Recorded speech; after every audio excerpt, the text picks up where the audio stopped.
Alrighty. What's going on, everybody? Peace be to all of you. This your one and only girl, Tiffany L. French, coming through live in effect. So today, I'm gonna be dealing with the topic about the history of a HBCU located out in Tallahassee, Florida, and that's FAMU, right? Also known as Florida A&M University, which stands for Florida Agricultural and Mechanical University. All right. So today it was founded on October the 3rd of 1887, right, in Tallahassee, Florida. Now it started off as a small building, okay, with 15 students and only 2 teachers. You heard me right, 15 students and only 2 teachers. That's how it started off. Now today it's one of the 5th largest HBCUs in America. Okay. So what I'm talking about is FAMU, and I'm gonna show you what FAMU look like. And the color is orange and green. All right, so that's the banner right there. Okay, that's the flag, or that's the symbol, logo. All right, so let's go ahead and let's get into it. As a matter of fact, I'm gonna give you the source from the website itself. Okay, from FAMU website.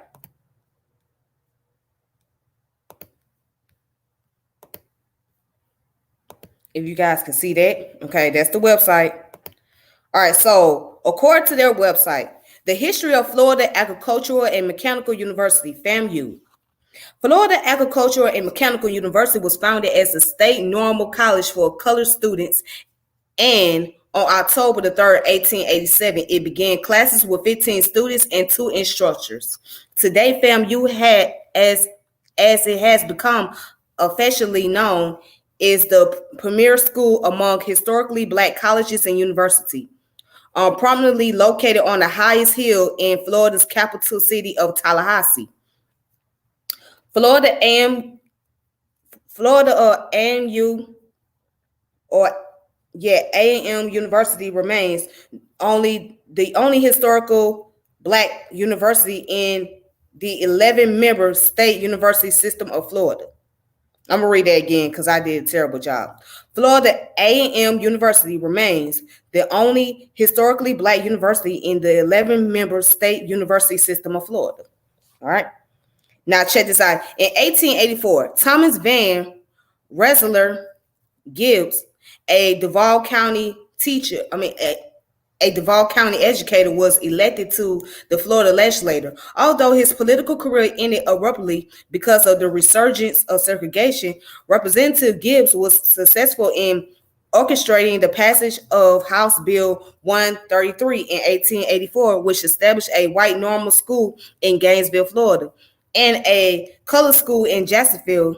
The bill created both institutions. However, the state decided to relocate the colored school to Tallahassee. All right.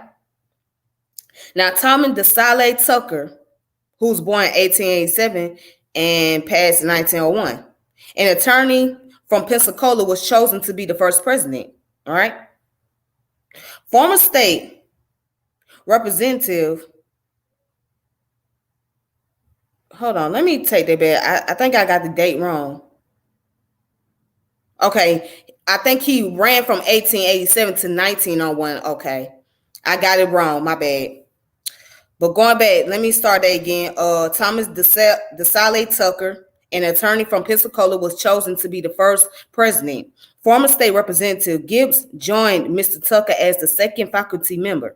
In 1891, the college received $7,500 under the second Morrill Act for agricultural and mechanical arts education, and the state normal college for colored students became Florida's land-grant institution for colored people. The original college was housed in a single white frame building and had 3 departments of study and recreation. At about this time, the college was relocated from its original site on Copeland Street to its present location, and its name was changed to the State Normal and Industrial College for colored students. All right. In 1905, management of the college was transferred from the Board of Education to the Board of Control. This event was significant because it officially designated the college as an institution of higher learning. The name was changed in 1909 to Florida Agricultural and Mechanical College for Negroes. In the following year, with an enrollment of 317 students, the college awarded its first degrees, in spite of a setback caused by a tragic fire that destroyed Duval Hall, the main building which housed the library, administrative offices, cafeteria, and other college agencies. Progress was made when a gift of $10,000 was presented to the college by Andrew Carnegie for the erection of a new library facility. This facility held the distinction of being the only Carnegie library located on a Black land-grant college campus. President Nathan B. Young directed the growth of the college to a 4-year degree grant institution despite limited resources, offering the Bachelor of Science degree in Education, Science, Home Economics, Agriculture, and Mechanical Arts. All right, so I'm going to stop right here for a little bit. So, as we know, FAMU started as a small facility, all right, only with 15 students and 2 faculty members, okay? So they have received a grant over $7,500 the first time around. Then the second time around, they received $10,000 from Andrew Carnegie himself. All right. Which now the Carnegie Hall on the campus is named after him. Okay. Because his donation and contribution. All right. So let's see what else we can find.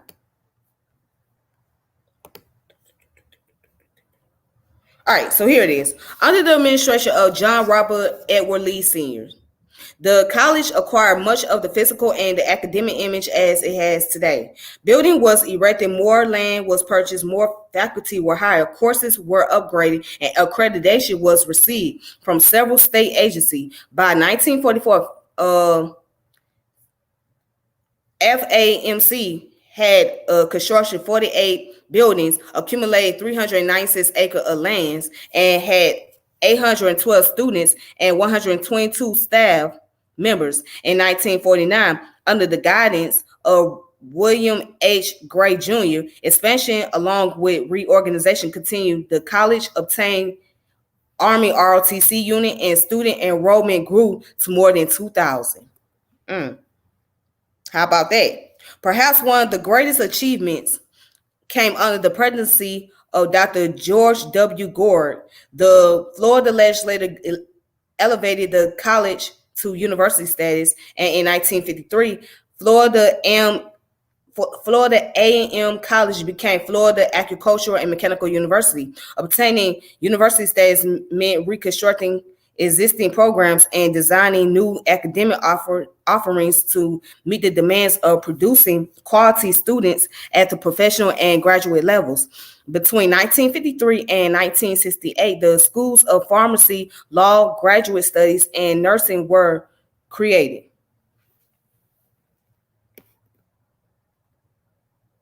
During the years 1950 to 1968, the university experienced its most rapid growth.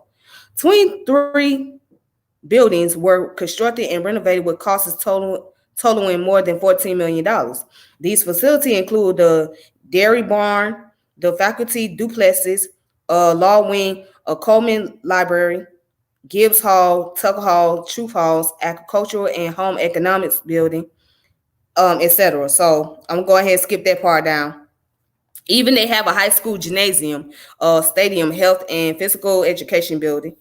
All right. So FAMU Hospital was completed and became fully operating in 1956, serving as the only medical facility for Negroes within 150 miles of Tallahassee.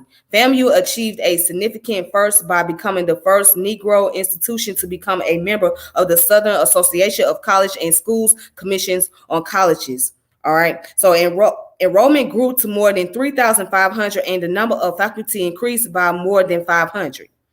All right. So the 50s and 60s were the time of social unrest and change in the nation.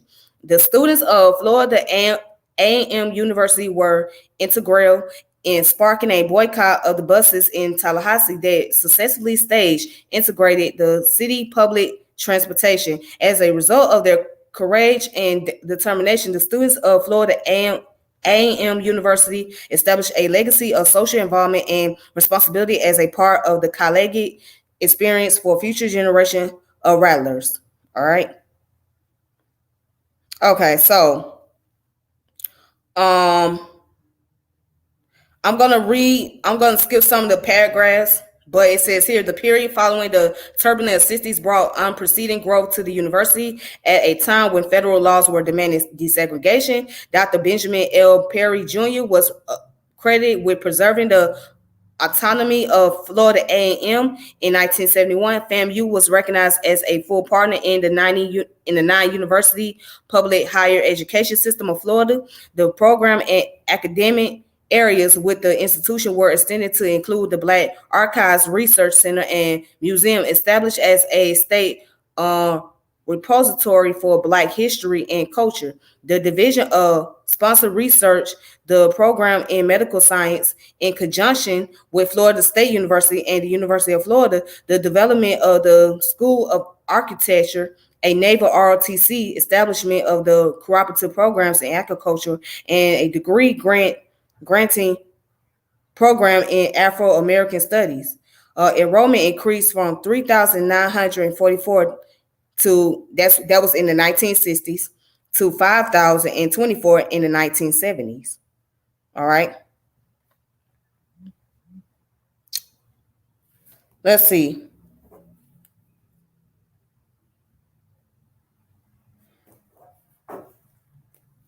So let's skip all the way down to today.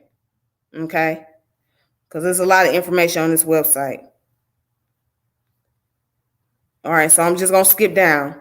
And it says in July of 2012, Dr. Larry Robinson was appointed interim president by the FAMU Board of Trustees. During his nearly 2 years tenure, he spearheaded the development of the university and enhanced anti-hazing procedure and helped the university improve its administrative guidelines and procedure, which led to FAMU's clean financial audit for 2012 and 2013 fiscal year. On April the 1st of 2014, Dr.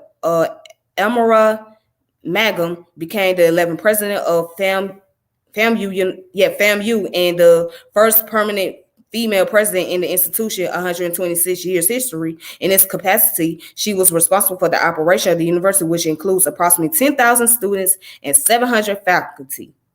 All right. So, and then it goes on to say, under President Mangum's direction, the university achieved many milestones, including launching the Sustainability Institute, creating a free student passport program, establishing a debt reduction grant for graduating students, launching the High Achievers Scholarship Program, bolstering 5 living learning communities, obtaining the largest individual gift in university history, $5 million from Microsoft Chair John W. Thompson and his wife Sandy, becoming the first HBCU assembled to play at the prestigious Carnegie Hall, and completing the transfer of 3,800 acres of land in Brooksville, one of the largest land transfer in the history of the USDA to a land granted HBCU. Wow, that's a lot of land. And it says in September of 2016, FAMU Board of Trustees called upon Larry Robinson, a PhD, to return as interim president of the university. Under Dr. Robinson's leadership, FAMU continued to thrive and have implemented new recruitment and retention strategies, strengthened the university's academic programs, including a new division of strategic planning, analysis, and institutional effectiveness, and usher in several new multi-million-dollar grants and partnerships with organizations such as the National Oceanic and Atmospheric Administration, NASA and the National Science Foundation with a focus on student success. Dr. Robinson has also presented the university new strategic plan titled FAMU Rising, which focuses on FAMU raising the bar towards a preeminent performance in academics, research, engagement, and fundraising. All right. So for 130 years, FAMU has served the citizens of the state of Florida and the world through its preeminent educational programs that are building blocks for a legacy of academic excellence with caring. FAMU of Florida's Opportunity University is committed to meeting the challenges and needs of future generation. All right, so here were the presidents in the past. Okay, these are the past presidents of FAMU.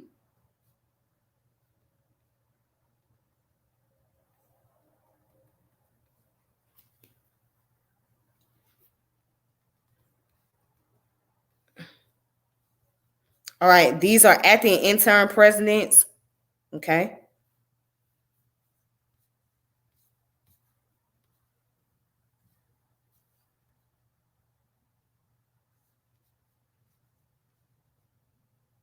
Right here. All right.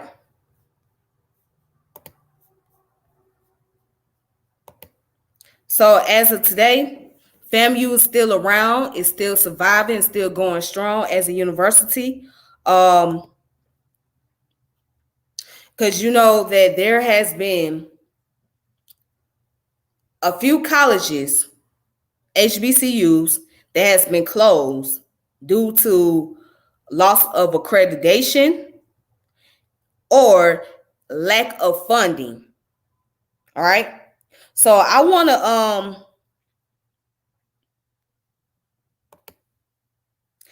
to share an article real fast. Okay.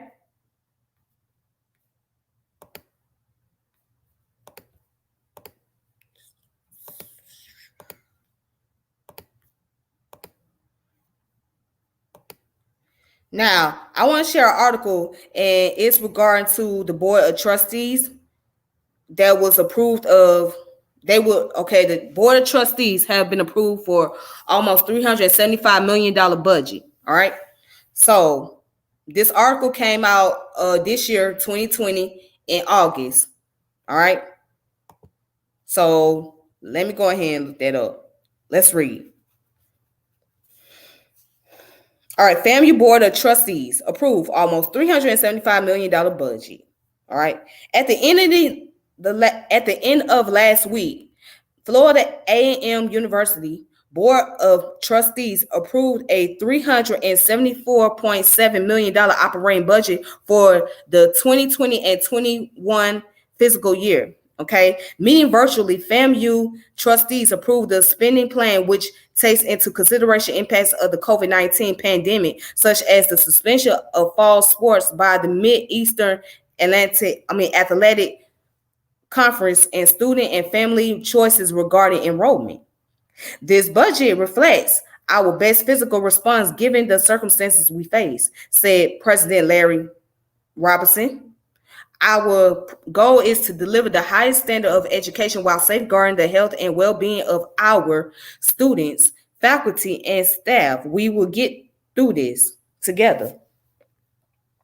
The bots met as the university took a major step in its reopening plan. Students returned to campus for the first day of moving into residence halls with the safety precaution taken by the university. About 1,700 students are expected to occupy residence hall this fall. Students have been assigned single occupants rooms only to combat the spread of COVID-19. Moving in for students assigned to the brand new FAMU towers began Thursday, August 20th. Fall semester classes began on Monday, August 24th.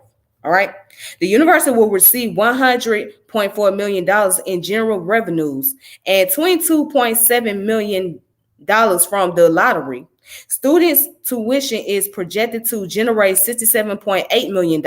Okay. Budget revenues also include $95.6 million in contracts and grants from research and federal CARES Act funding. The overall spending plan includes $362 $374.6 million in expenses and set $374.7 million in revenues. Division of Finance officials said the apparent surplus is reflected in the still unassigned performance-based funding dollars from the Florida Board of Governors. All right, we are extremely pleased with the $13.3 million in performance-based funding we received this year, Robertson said. FAMU improved in 7 of the 10 performances metrics, scoring 73, a 3-point increase over our score in 2019. This is a best ever. All right. So, of course, we all know that the COVID-19 has impacted a lot of people financially, especially institutions and businesses and whatnot, to where they had to lay off employees or put employees on furloughs,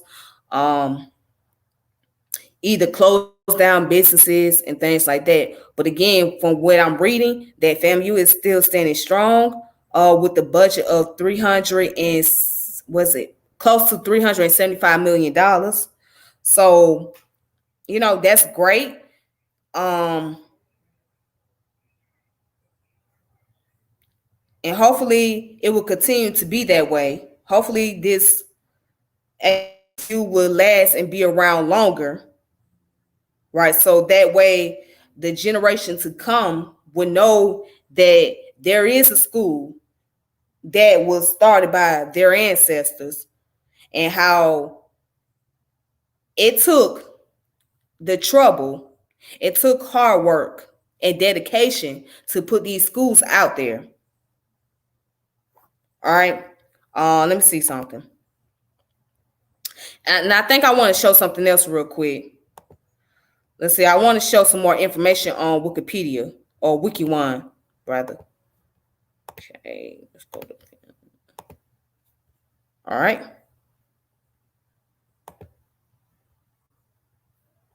All right. So check this out. So let's look at the different programs they have. Okay. Now let's see accreditation. FAMU has been accredited by Southern Association of College and Schools since 1935. Okay. Now the graduation rate in 2019, FAMU's 4 years graduation rate was about 22%. Its 6 years graduation rate was 50%. Wow. Rankings. Now, FAMU School of Architect and Engineering Technology is tied with 7 other architect and related schools in the #1 ranking by bachelor degrees production for African Americans by diverse issue in higher education. The Princeton Review recently named FAMU among its 2016 best colleges region by region list, ranking FAMU as one of the 140 best southeastern colleges and university. FAMU was recognized in 2015 by the Building Green Initiative as the number 2 greenest public HBCU in the nation. In releasing its rankings, the initiative celebrated FAMU for its sustainability efforts via its agricultural and recycling programs, citing that the university has an innovative approach to solving modern sustainability issues. College Choice ranked FAMU 5th among HBCUs its 2018 list. Okay. So they also have what's called the College of Pharmacy and Pharmaceutical Sciences.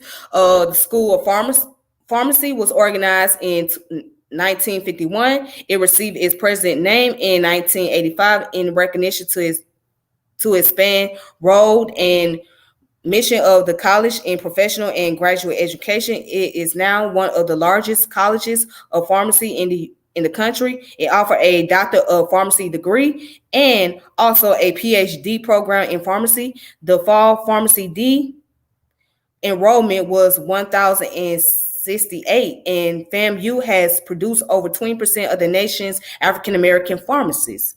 The pharmacy school in 2009-2010 graduate students enrollment was 122 with 42 PhDs, 21 DRPH, 45 MPH, and 14 MS candidates. The school has graduated over 60% of African American PhDs in pharmaceutical science since 1990. It is accredited by the Accreditation Council for Pharmacy Education. All right, so you got the College of Engineering program. Let's see. You got the College of Law. All right. So I'm going to read this part right here. It says, on December the 21st, 1949, a division of law was established at the then Florida A&M College, and the first class was admitted in 1951. The legislature established the school because no separate but equal state supported law school exists for African Americans at that time. The school enrollment was limited to African American male students, and pursuant to the article, I forgot how you say it, Roman number, Section 12 of the Florida Constitution, which provided that white and colored children shall not be taught in the same school, but impartial provision shall be made for both, and was located in Tallahassee, Florida. The FAMU Law School was closed through a vote by the Florida legislature in 1965, with the funds transferred to a new law school at the Florida State University. Vindictiveness for FAMU activism and support of desegregation was a factor. The College of Law reopened in 2002 and now occupies its own 160,000 square foot building at 201 Betts Avenue in downtown Orlando, with an on-site College of Law library that is open to the general public. The 4-story building was designed by Rhodes Betro Architects of Orlando. The new building opened to students in 2005. Of the 1,807 who applied to school in 2009, 630 were accepted and 234 enrolled. 77% of the entering class were Florida residents and 42% were non-minority students. Okay. The Florida bar exam cumulative pass rate for July 2019 was 61.1%. That's great. Wow. So FAMU's annual research funding, okay, is $44.5 million. The university has access to research funding from many federal agencies. FAMU's two largest research areas are agriculture and health sciences. The pharmacy college's research funding is $20.2 million. Okay. That's in federal, and $300,000 in state support, and $300,000 in private industry support, with $29,281,352 committed. All right. So, yeah, so that's the information on FAMU, and let's see. They also got research center and institutes. All right, the Division of Research houses 17 different research center and institute.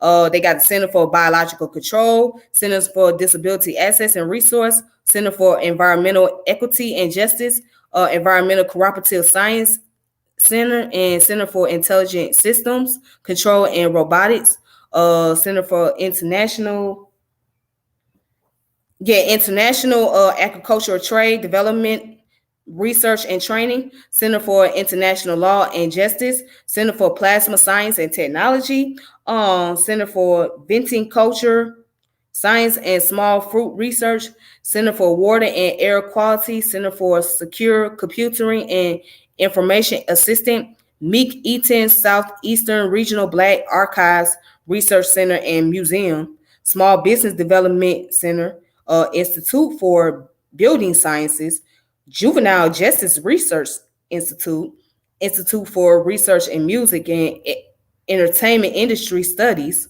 Wow. Institute of Public Health. Right. So that's the list of it. And if you want to find out more information, you come on wiki1.com, or you can just go on the FAMU website. Okay.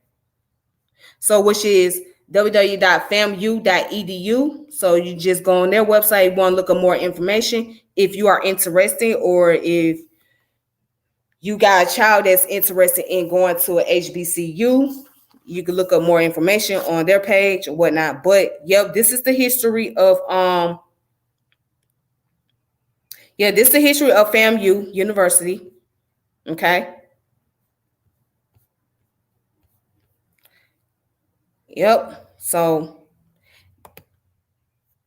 all right. So with that being said, that's all for today.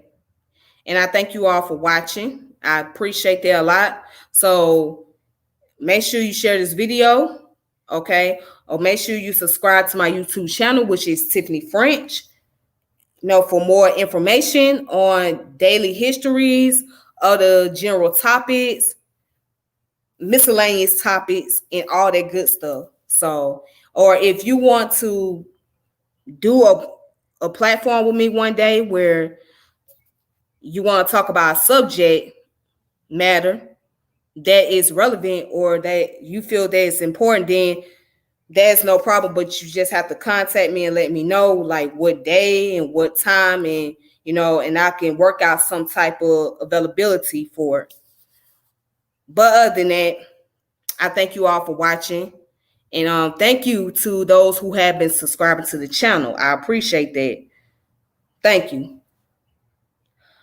Other than that, you all have a wonderful day, a wonderful afternoon. Please be safe and be precautious out here with this virus, because it's not going anywhere. So please be safe, okay?